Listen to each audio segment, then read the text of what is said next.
Selamat pagi, salam sejahtera bagi kita semua. Nama Kardianus Sataria, NIM 1910417034, kelas pagi C, dosen Adi Mursalin, mata kuliah Manajemen Pemasaran Internasional.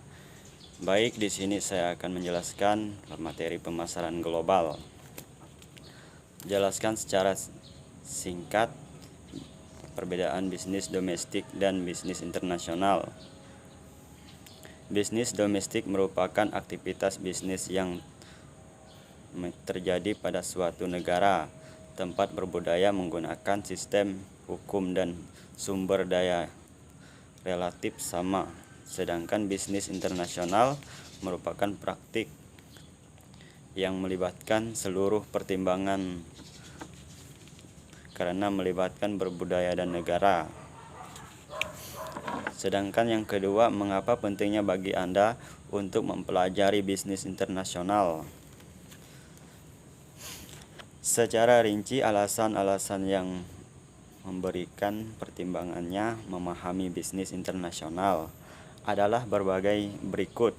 Banyak organisasi besar yang mungkin di tempat Anda yang berdasarkan belajar atau bekerja telah melakukan operasi di tingkat internasional, namun dipelajari secara rinci oleh ekonomi global dan juga mengenal teknik alat bisnis terkini.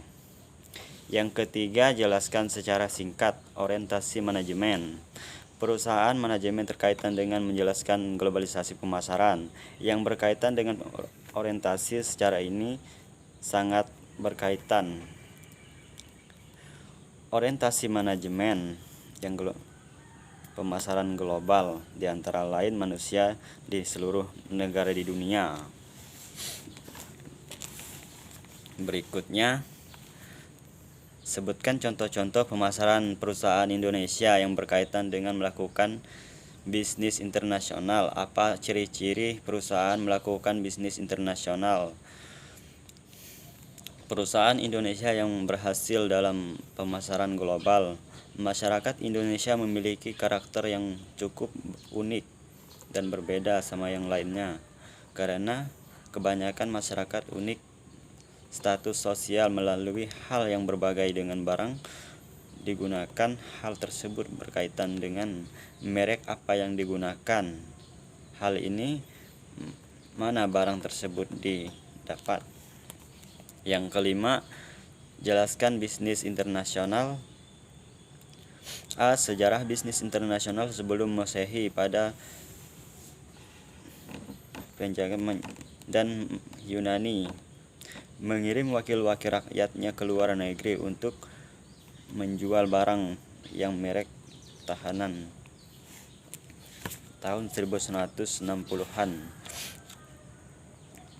British East Indonesia Company sebelum perusahaan berbagai dan dagang untuk baru dibentuk mendirikan cabang di seluruh Asia.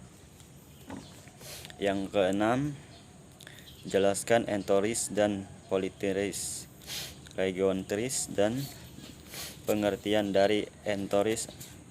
Enteris adalah penjelaskan berdasarkan barang yang persamaannya, sedangkan enteris yaitu mempercayai bahan dan praktikumnya yang terbaik dimiliki negara sendiri. Polisinteris adalah mencari karyawan yang berasal dari negara tuan rumah yang dianggap yang terbaik bagi pendekatan, mempelajari pendamping pemimpin yang cocok bagi mereka. Mungkin sekian yang saya jelaskan pada pagi hari ini untuk materi perkuliahan Manajemen Pemasaran Internasional. Kurang dan lebih saya mohon maaf dan saya tutup.